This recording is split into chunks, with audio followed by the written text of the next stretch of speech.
नमस्कार दोस्तों, LSI mission 2027 पर यूट्यूब चैनल पर आपका हार्दिक स्वागत है।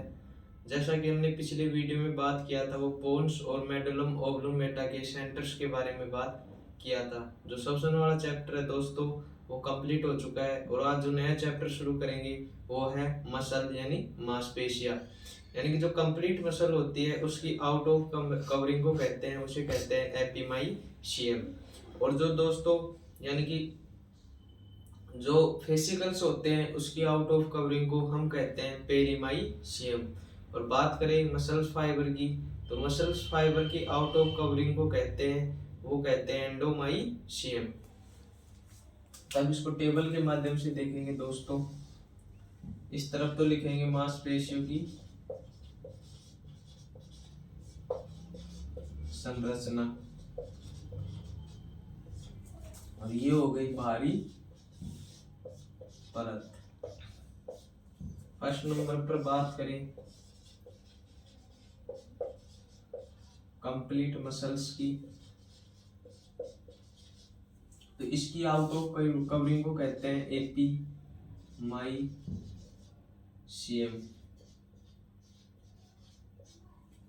और सेकंड नंबर पर बात करें फेसिकल, फेसिकल की आउट ऑफ कवरिंग को कहते हैं, वो कहते हैं पेरीमाइशियम।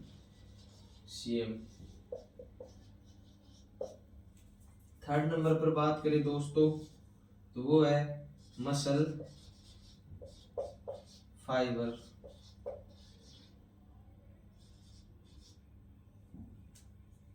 मसल फाइबर की आउट ऑफ कवरिंग को कहते हैं दोस्तों एंडोमायोसियम।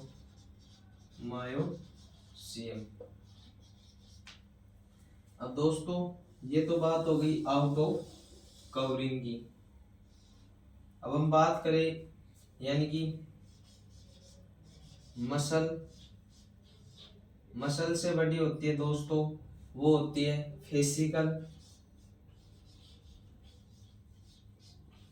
और फेसिकल से बड़ी होती है दोस्तों, वो होती है मसल फाइबर। मसल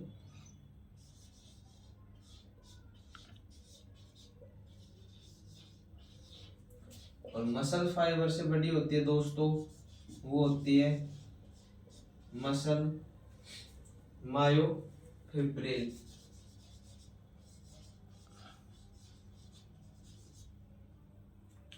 और उससे बड़ी होती है दोस्तों सार्कोमियर। यानी कि मसल्स के अंदर होते हैं फेसिकल्स के अंदर होते हैं मसल फाइबर, और मसल फाइबर्स के अंदर होते हैं दोस्तों मसल्स मायोफिब्रिल, और मायोफिब्रिल के अंदर होते हैं सार्कोमियर। अब बात करें तो सबसे मांसपेशियों की सबसे छोटी संरचनात्मक इकाई होती है, वो होती है सार्कोमियर। ये दोस्तों सेम वैसी बात हो गई जैसे हम देश में बात करें तो देश में आ गया राजस्थान, राजस्थान में बात करें तो राजस्थान में आ गया दोस्तों जयपुर, और जयपुर की बात करें तो जयपुर में आ गया विधानसभा क्षेत्र, और विधानसभा क्षेत्र में आ गया यानी कि कोई स्थान। तो जैसा कि बात करें, ये तो देश मान लिया, ये राजस्थान मान लिया, राजस्थान में क्या मान रहे हैं हम जयपुर, जयपुर में मान लिया विधानसभा क्षेत्र, और विधानसभा क्षेत्र में मान ली कोई जगह। यानी कि जो सबसे बड़ी होती है वो होती है मसल्स। कंप्लीट मसल्स के अंदर देखने को मिलता है हमारे को फेसिकल्स के अंदर देखने को मिलता है दोस्तों मसल फाइबर, और मसल फाइबर्स के अंदर देखने को मिलता है मसल मायोफिब्रिल, और मसल मायोफिब्रिल के अंदर देखने को मिलता है वो मिलता है सार्कोमियर। और जो मांसपेशियों की बाहरी परत वो कहते हैं कंप्लीट मसल्स की, उसे कहते हैं एपिमाइशियम, और जो फेसिकल्स की बाहरी परत को कहते हैं उसे पेरीमाइशियम कहते हैं, और मसल फाइबर्स की यानी कि बाहरी परत को कहते हैं दोस्तों, वो कहते हैं एंडोमाइशियम। अब हम बात करें दोस्तों यानी कि मांसपेशियों के प्रकार। अब हम बात करें दोस्तों मांसपेशियों के प्रकार। जो मांसपेशियों के प्रकार होते हैं दोस्तों वो तीन होते हैं। एक तो होती है चिकनी मांसपेशियां यानी कि स्मूथ मांसपेशियां, एक होती है कंकालीय मांसपेशियां यानी कि स्केलेटल मसल्स, और एक होती है वो होती है हृदय मांसपेशियां यानी कि हार्ट मसल्स। अब हम इसको एक इंडेक्स के माध्यम से देखें दोस्तों।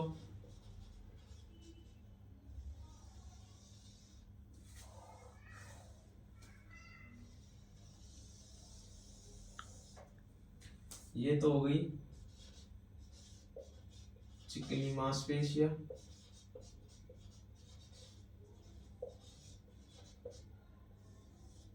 यानी कि स्मूथ मसल।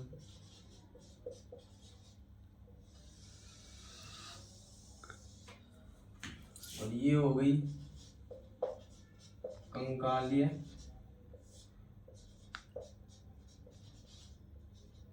मांसपेशियां, यानी कि स्केलेटल मसल।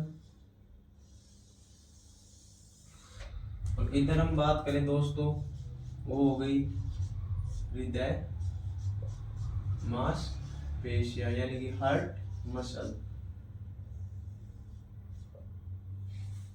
अब बात करें दोस्तों फर्स्ट पॉइंट की, तो ये कहां पाई जाती है।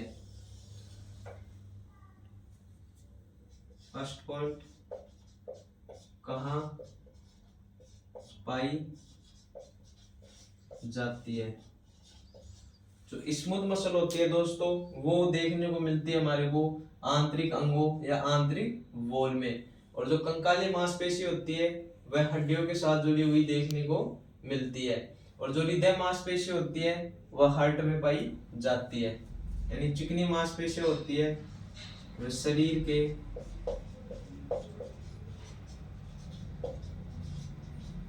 आंतरिक अंगों व वॉल में देखने को मिलती है।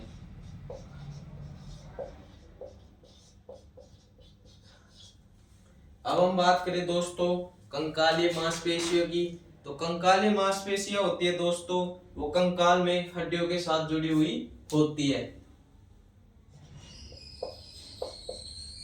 कंकाल में हड्डियों के साथ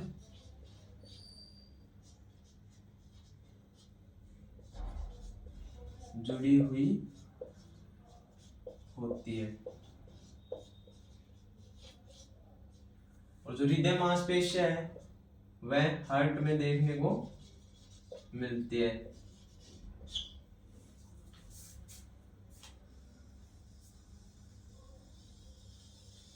अब हम इसकी दोस्तों सेकंड पॉइंट की बात करें तो वह है ऐच्छिक और अनैच्छिक।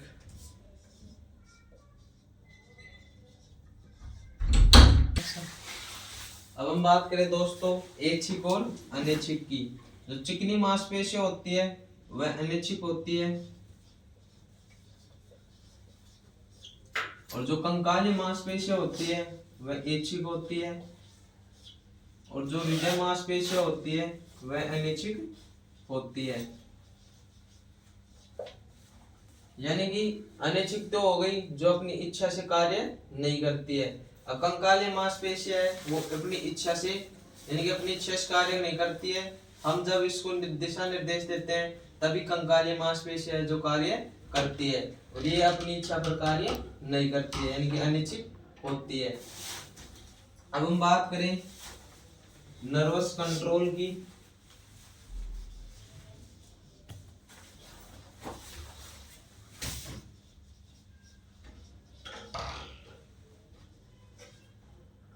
तो चिकनी मांसपेशियों को जो कंट्रोल करता है दोस्तों वो होता है एनएस, और जो कंकाली मांसपेशियों को कंट्रोल करता है वो होता है एनएस एसएनएस, और जो हृदय मांसपेशियों को कंट्रोल करता है वो होता है दोस्तों एनएस। अब हम दोस्तों एसएनएस की फुल फॉर्म की बात करें तो वो होती है सिम्प्टोसिक्स, यानी स्मोमेटिक्स नर्वस सिस्टम। और बात करें हम नेक्स्ट पॉइंट की, तो एक बार इसको देख ले दोस्तों दोबारा से।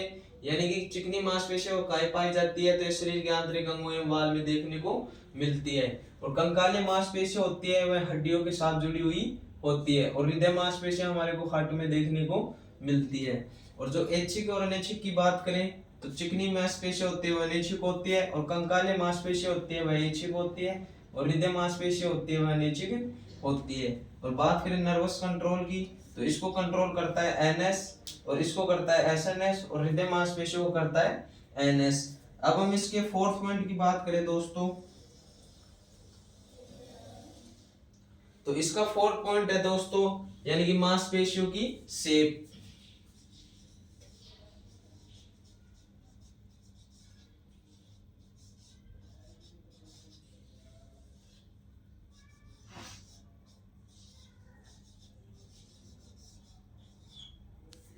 जो चिकनी मांसपेशियों की शेप होती है दोस्तों वह स्प्लेंडल शेप की होती है।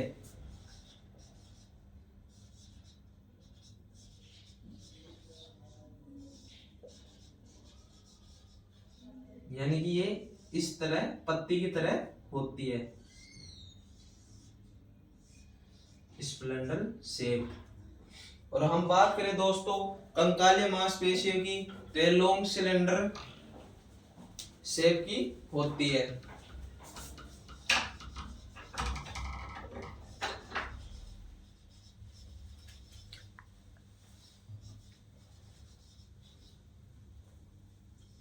इसके हम स्ट्रक्चर की बात करें तो ये इस प्रकार की होती है। अब हम बात करें दोस्तों हृदय मांसपेशियों की, तो हृदय मांसपेशियां होती है वह ब्रांच शेप की होती है।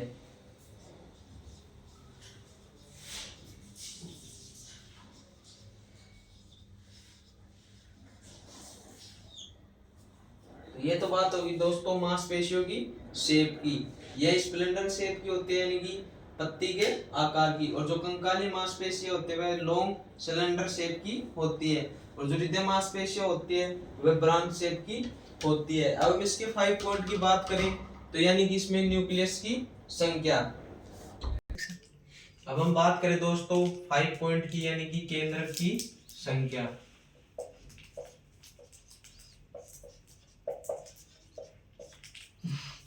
चिकनी मांसपेशियों में केंद्र की संख्या होती है वह होती है 1, और हृदय मांसपेशियों में केंद्र की संख्या होती है वह भी 1 होती है। लेकिन कंकालीय मांसपेशियों में केंद्रक होते हैं वह बहुत सारे होते हैं यानी कि मल्टीपल न्यूक्लियस होते हैं, मल्टीपल न्यूक्लियस।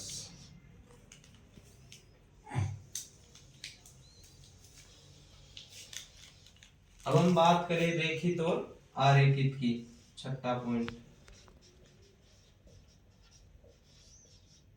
आरेखित और रेखित। जो चिकनी मांसपेशी होती है दोस्तों वह आरेखित होती है, और जो कंकालीय मांसपेशी होती है वह भी रेखित होती है, और जो हृदय मांसपेशी होती है वह भी रेखित होती है।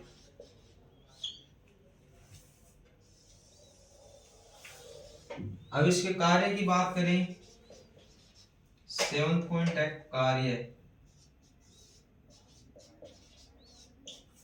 तो चिकनी मांसपेशियों की कार्य की बात करें तो यह पाचन में संकुचन और शीतलन करने का कार्य करते हैं, यानी कि जब हम भोजन ग्रहण करते हैं तो संकुचन के माध्यम से हमारे स्टोमच में जाता है, यानी कि उसमें संकुचन और शीतलन करने का जो कार्य करती है वह स्मूथ मसल करती है, यानी कि चिकनी मांसपेशियां करती है।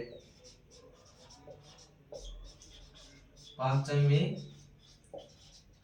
संकुचन एवं शीतलन। और जो कंकालीय मांसपेशियां होती है दोस्तों वो तो हम सामान्यतः देखते हैं कि चलने फिरने में काम आती है।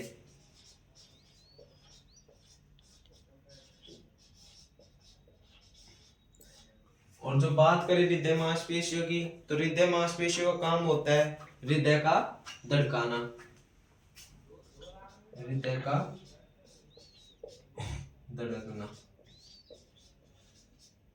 ये बात हो गई दोस्तों यानी कि इनके टाइप की। तो ये 3 टाइप की होती है, स्मूथ मसल, स्केलेटल मसल और एक होती है हार्ट मसल। तो फर्स्ट पॉइंट ये कहाँ पाई जाती है, तो चिकनी मांसपेशियां पाई जाती है, वो पाई जाती है दोस्तों यानी कि शरीर के आंतरिक अंगों और आंतरिक वाल में। और बात करें दोस्तों कंकालीय मांसपेशियों की तो वो पाई जाती है दोस्तों कंकाल में हड्डियों के साथ जुड़ी हुई होती है। और बात करें हृदय मांसपेशियों की, तो यह हार्ट में देखने को मिलती है। और जब इसकी सेकंड पॉइंट की बात करें दोस्तों, तो इसका सेकंड पॉइंट है यानी कि यह ऐच्छिक होती है कि अनैच्छिक, यानी कि जो चिकनी मांसपेशियां होती है वह ऐच्छिक होती है। चिकनी मांसपेशियां होती है दोस्तों वो होती है अनैच्छिक होती है। और जो कंकाली मांसपेशियां होती है वह ऐच्छिक होती है। और जो स्मूथ यानी कि जो हृदय मांसपेशियां होती है दोस्तों वह ऐच्छिक वो अनैच्छिक होती है। अब बात करें इनके नर्वस कंट्रोल की, तो जो चिकनी मांसपेशियों के नर्वस कंट्रोल करता है वह होता है एनएस, और जो कंकाली मांसपेशियों को कंट्रोल करता है वह होता है एसएनएस, और जो हृदय मांसपेशियों को कंट्रोल करता है वो होता है एनएस। और अब इनके न्यूक्लियस केंद्र की बात करें, तो इस उनकी शेप की बात करें, तो जो चिकनी मांसपेशियों की शेप होती है वह स्प्लेंडर शेप की होती है। और बात करें कंकाली मांसपेशियों की, तो ये लॉन्ग सिलेंडर शेप की होती है। और बात करें हृदय मांसपेशियों की, तो इसकी शेप होती है दोस्तों वो स्प्लेंडर वो ब्रांच शेप होती है। और इसमें केंद्र की संख्या की बात करें, तो यानी कि चिकनी मांसपेशियों में जो केंद्रक होता है वह एक होता है, और कंकाली मांसपेशियों में जो केंद्रक होता है वह मल्टीपल के न्यूक्लियस देखने को मिलता है। और हृदय में केंद्रक होता है वह एक होता है। और हम बात करें आरेखित और रेखित की, जो स्मूथ मसल होती है वह आरेखित होती है, और जो जो स्केलेटन मसल और जो हार्ट मसल होती है वह रेखित होती है। और बात करें इनके कार्य की, तो चिकनी मांसपेशियां होती है वह भोजन को यानी कि पाचन में शीतलन और संकुचन कराने का कार्य करती है। और बात करें स्केलेटन मसल की, तो यह चलने फिरने में काम आती है। और बात करें हृदय की, यानी कि हार्ट मसल्स की, तो हृदय को धड़काने में काम आती है। तो ये तो हो गया दोस्तों मांसपेशियों के प्रकार। अब हम पढ़ेंगे दोस्तों यानी कि कंकालीय मांसपेशियों के प्रकार और कंकालीय मांसपेशियों में संकुचन। अब हम बात करें दोस्तों कंकालीय मांसपेशियों में संकुचन, तो कंकालीय मांसपेशियों में संकुचन के समझने के लिए जो सबसे प्रचलित थ्योरी है दोस्तों वो है तंतुओं के खिसकने का सिद्धांत। जो इसकी प्रचलित थ्योरी है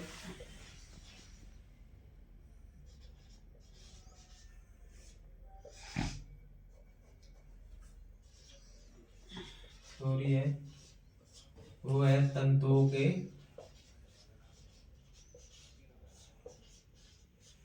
खिसकने का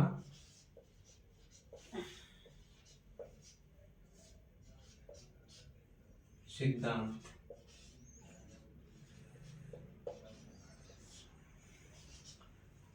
अब हम बात करें दोस्तों इनके वैज्ञानिकों की, तो किन किन वैज्ञानिकों ने दिया था, तो एक तो था दोस्तों ए होसले, और एक था दोस्तों वो था एच होसले, और जो तीसरा वैज्ञानिक था दोस्तों वो था होनसन।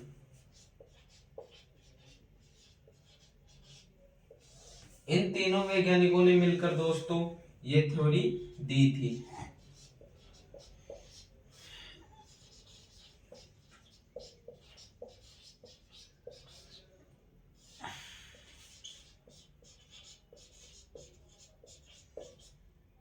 इन तीनों वैज्ञानिकों ने मिलकर तंतुओं के खिसकने का सिद्धांत वाली थ्योरी दी थी। यानी कंकालीय मांसपेशियों में संकुचन को समझने के लिए सबसे प्रचलित थ्योरी है दोस्तों वो है तंतुओं के खिसकने का सिद्धांत। ये कौन कौन से वैज्ञानिकों ने दिया था दोस्तों, तो एक तो है एच होसले, एक है एच होसले, एक होता है होनसन। ये तीनों वैज्ञानिक है जो दोस्तों तंतुओं के खिसकने का सिद्धांत दिए थे। अब हम बात करें दोस्तों सेकंड पॉइंट की, तो इसका सेकंड पॉइंट है दोस्तों कंकालीय मांसपेशियों में संकुचन में सबसे छोटी इकाई होती है यानी कि सबसे छोटी फंक्शनल यूनिट होती है वह होती है सार्कोमियर।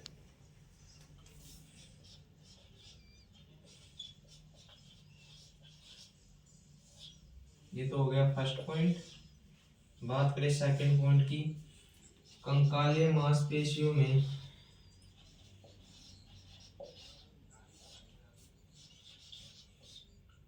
संकुचन की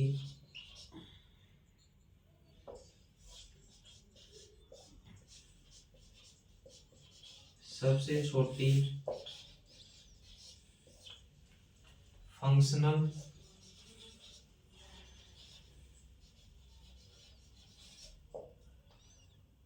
यूनिट तो वह दोस्तों सार्कोमियर।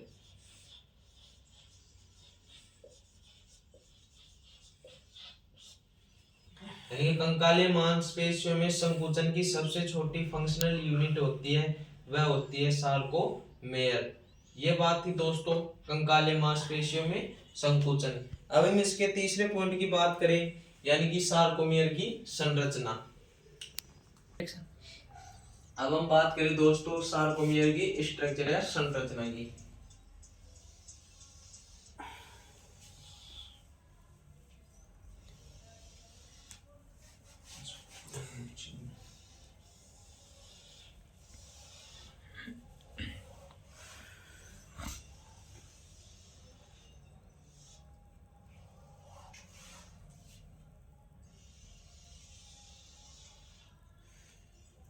तो दोस्तों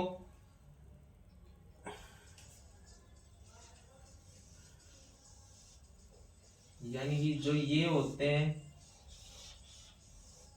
वो तो होते हैं दोस्तों मायोसिन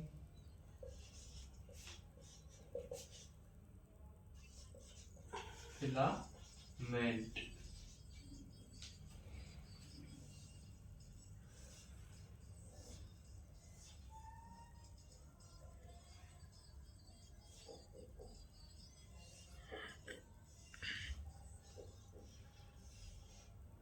और ये होते हैं दोस्तों एक्टिन फिलामेंट।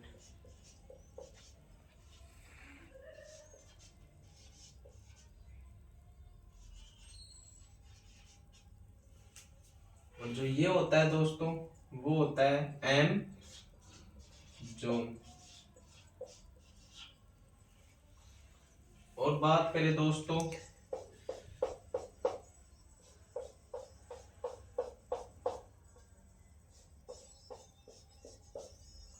ये होती है दोस्तों दोनों साइड जेड लाइन।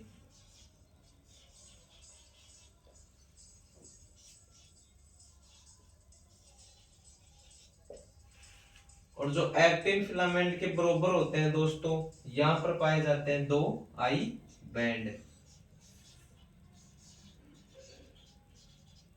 ये हो गया आई बैंड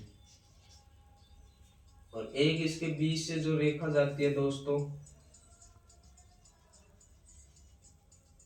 उसे हम कहते हैं दोस्तों ए बैंड।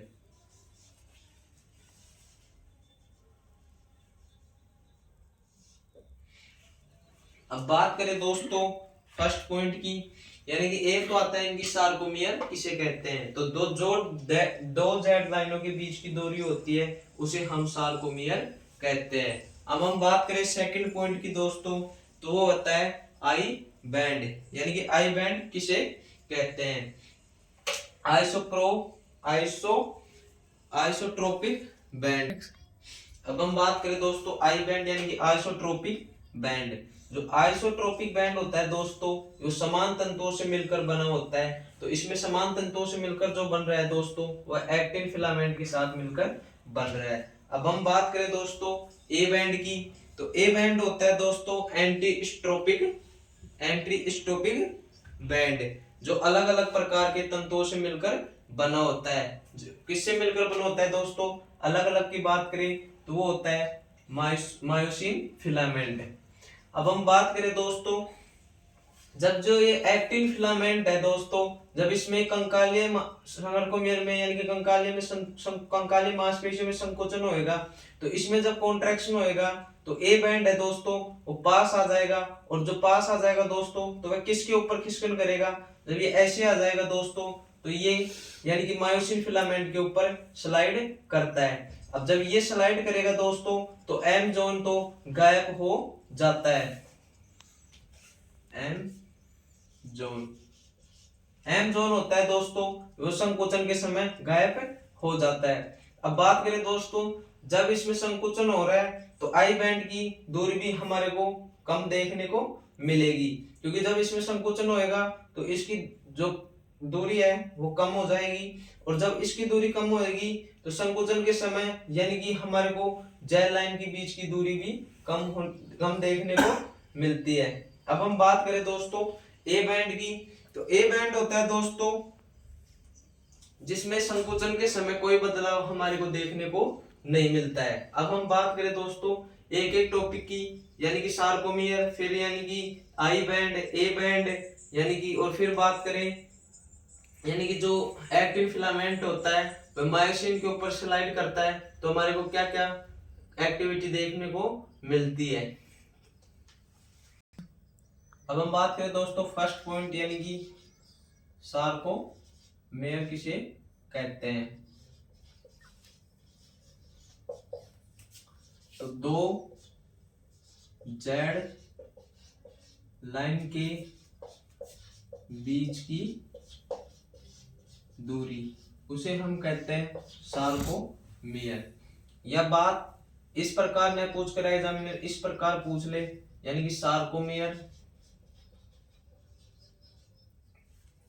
इसमें एक तो हमारे को देखने को मिलता है ए बैंड होता है वह कंप्लीट देखने को मिलता है, और जो बात करें दो बैंड होते हैं वह आई बैंड होते हैं जो हमारे को हाफ देखने को मिलता है। तो एक होता है ए बैंड वो देखने को मिलता है कंप्लीट, और दो हाफ आई बैंड, इनसे मिलकर जो स्ट्रक्चर बनती है दोस्तों उसे हम कहते हैं सार्कोमेयर, या दो जेल लाइनों के बीच की दूरी होती है उसे हम सार्कोमेयर कहते हैं। यानी कि एक कंप्लीट ए बैंड मिलेगा और दो हाफ आई बैंड मिलेंगे, उसे हम कहेंगे सार्कोमेयर। अब बात करें सेकंड पॉइंट की दोस्तों, यानी कि आई बैंड किसे कहते हैं। आइसोप्रोपाइड बैंड यानी कि आइसोट्रोपिक बैंड। अब आइसोट्रोपिक बैंड की बात करें तो आइसो का अर्थ होता है यानी कि समान, जो समान तंतुओं से मिलकर बना होता है।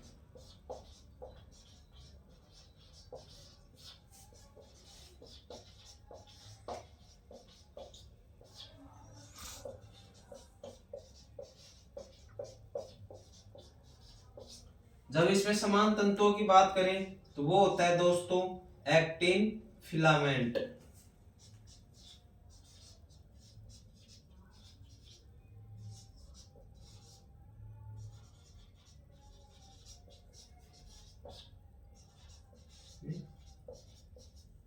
मिलकर, और बात करें थर्ड पॉइंट की वो है दोस्तों ए बैंड।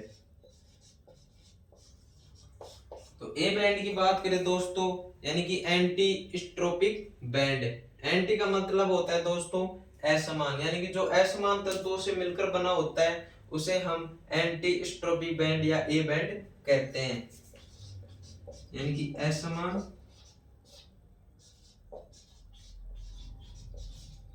तंतुओं से मिलकर बना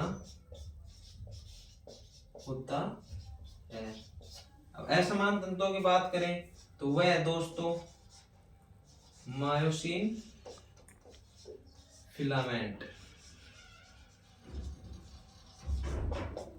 तो ये तो बात हो गई दोस्तों सार्कोमेयर की, यानी कि दो जेल लाइनों के बीच की दूरी, या एक ए बैंड कंप्लीट और दो हाफ आई बैंड होते हैं उसे हम सार्कोमेयर कहते हैं। और बात करें आई बैंड की तो समान तंतुओं से मिलकर बना होता है उसे हम आई बैंड कहते हैं। यानी कि समान तंतु की बात करें तो वो इसमें देखने को मिलता है हमारे को एक्टिन फिलामेंट। और ए बैंड की बात करें तो यानी कि असमान तंतुओं से मिलकर बना होता है, और असमान तंतु होता है दोस्तों इसमें वो होता है मायोसिन फिलामेंट। अब हम इसमें फोर्थ पॉइंट की बात करें यानी कि कंकालीय मांसपेशियों में संकुचन के साथ। अब हम बात करें दोस्तों कंकालीय मांसपेशियों में संकुचन के समय, यानी कि फोर्थ पॉइंट है कंकालीय मांसपेशियों में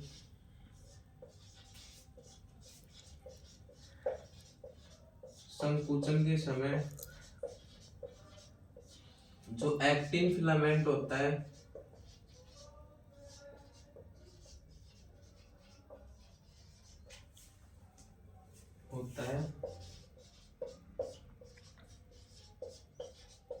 वह मायोसिन फिलामेंट के ऊपर स्लाइड करता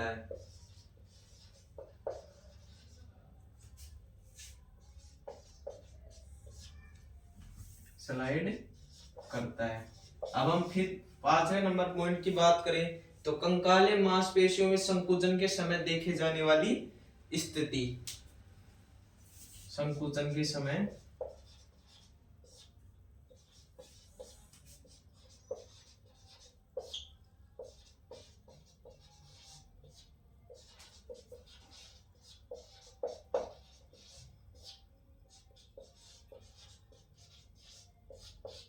यानी कि जो एक्टिन फिलामेंट होता है वह मायोसिन फिलामेंट के ऊपर स्लाइड करता है, तो उससे हमारे को कौन कौन सी एक्टिविटी देखने को मिलती है।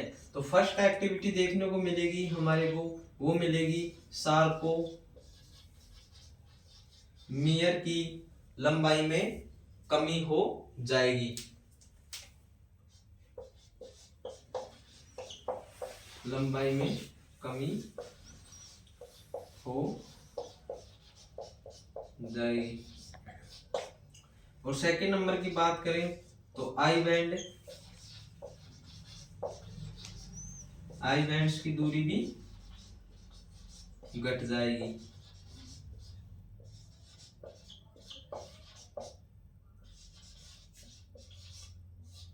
और ए बैंड में हमारे को कोई बदलाव देखने को नहीं मिलता है। ये बात है दोस्तों, वो मैंने अभी स्ट्रक्चर में भी आपको जो सभी बातें हैं वो बता दी है, लेकिन हम अब इसको लिख रहे हैं ओनली फॉर। बातें तो मैं सभी आपको बता चुका हूं। यानी कि ए बैंड में कोई बदलाव देखने को नहीं मिलता है।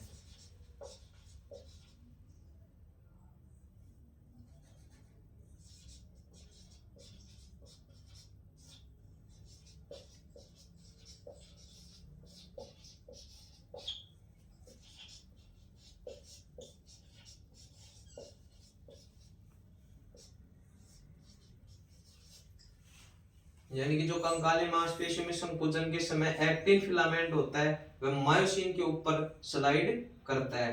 और जो स्लाइड के समय देखी जाने वाली स्थिति है वो यानी कि सार्कोमियर की जो लंबाई है जिसमें संकुचन होएगा, तो सार्कोमियर की लंबाई है वो कम हो जाएगी। और जो ये आई बैंड थे, जब संकुचन होएगा तो आई बैंड की दूरी भी घट जाएगी, लेकिन जो ए बैंड था उसमें कोई बदलाव हमारे को देखने को नहीं मिलेगा। अब हम बात करें दोस्तों 6 पॉइंट की, तो कॉन्ट्रैक्शन प्रोटीन्स। अब हम बात करें दोस्तों 6 पॉइंट की, तो कॉन्ट्रेस्टाइल प्रोटीन, यानी कि कंकाली मांसपेशियों की ऐसी प्रोटीन जो संकुचन में काम आती है उसे हम कॉन्ट्रेस्टाइल प्रोटीन कहते हैं। और एग्जांपल की बात करें वो होती है एक्टिन और मायोसिन। अब हम बात करें 6 पॉइंट की, यानी कि कॉन्ट्रेस्टिल प्रोटीन।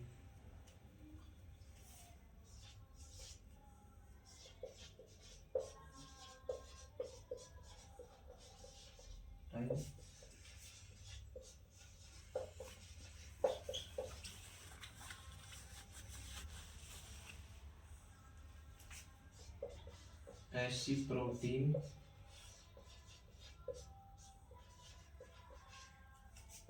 जो कंकालीय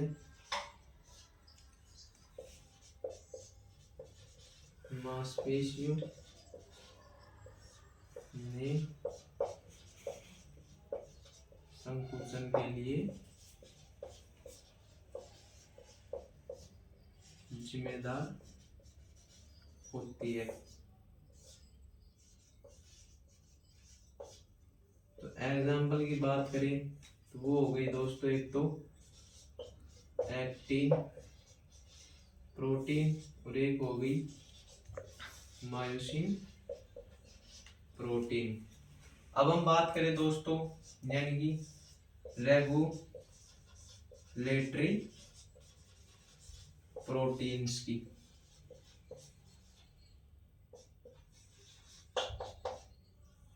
तो रेगुलेटरी प्रोटीन क्या होती है दोस्तों, यानी कि ऐसी प्रोटीन जो संकुचन को नियंत्रित करती है, यानी कि जो संकुचन को नियंत्रित करती है दोस्तों, उसे हम रेगुलेटरी प्रोटीन कहते हैं। ऐसी प्रोटीन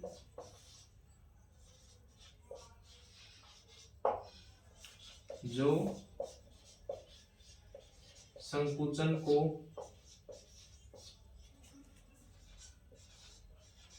नियंत्रित करती है।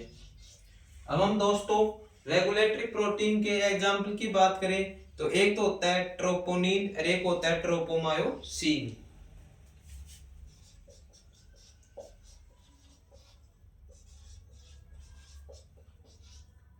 और एक होता है ट्रोपोमायोसिन।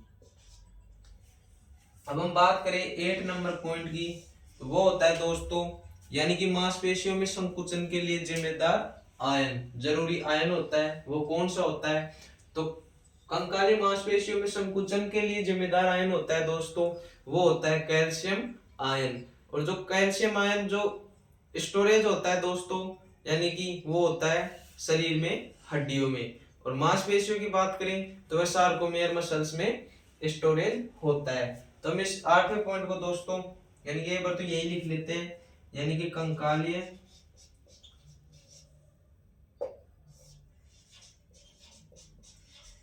मांसपेशियों के लिए जरूरी आयन वो होता है दोस्तों कैल्शियम आयन। यानी कि कॉन्ट्रैक्टाइल प्रोटीन होती है, यानी कि ऐसी प्रोटीन जो कंकालीय मांसपेशियों में संकुचन के लिए जिम्मेदार होती है, उसे हम कहते हैं दोस्तों कॉन्ट्रैक्टाइल प्रोटीन, यानी कि जो संकुचन के लिए जिम्मेदार होती है। और वो होती है दोस्तों एक्टिन और मायोसिन। और बात करें रेगुलेटरी प्रोटीन्स की, तो ऐसी प्रोटीन जो संकुचन को नियंत्रित करती है, यानी कि संकुचन को जो नियंत्रित करने का कार्य कर रही है, वो रेगुलेटरी प्रोटीन्स कहलाती है। उसमें एक तो होता है दोस्तों ट्रोपोनिन और एक होती है ट्रोपोमायोसिन। और जो कंकाली मांसपेशियों के लिए जरूरी आयन होता है दोस्तों, वो होता है कैल्शियम आयन।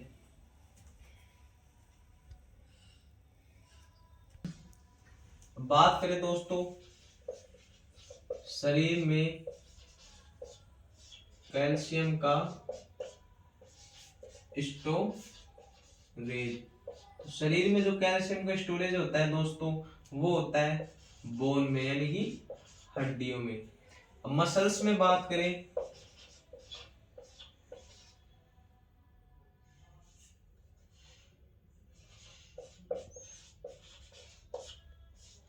कैल्शियम का स्टोरेज, तो मसल में जो होता है वह सार्कोप्लाज्म,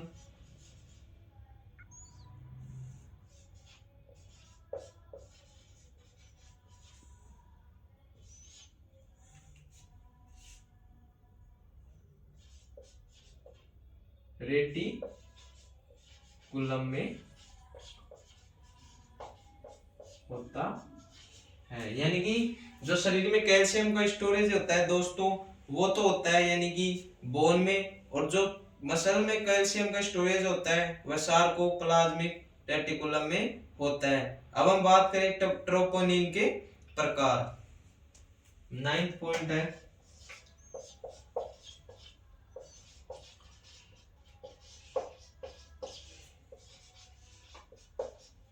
ट्रोपोनिन के प्रकार। तो एक होता है दोस्तों, वो होता है ट्रोपोनिन सी।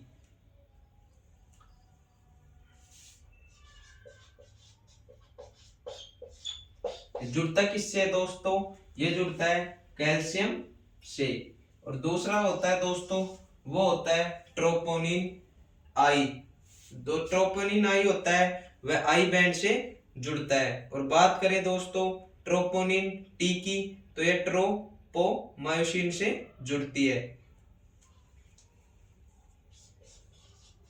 ट्रोपोनिन एक तो होता है टी और एक होता है ट्रोपोनिन आई। तो ट्रोपोनिन सी होती है दोस्तों, वह कैल्शियम से जुड़ती है।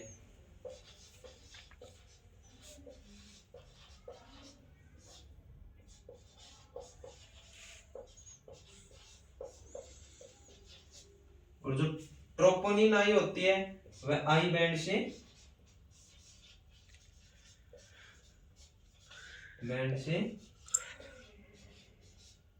जुड़ती है। और बात करें ट्रोपोनिन टी की, तो यह ट्रोपोमायोसिन से जुड़ती है।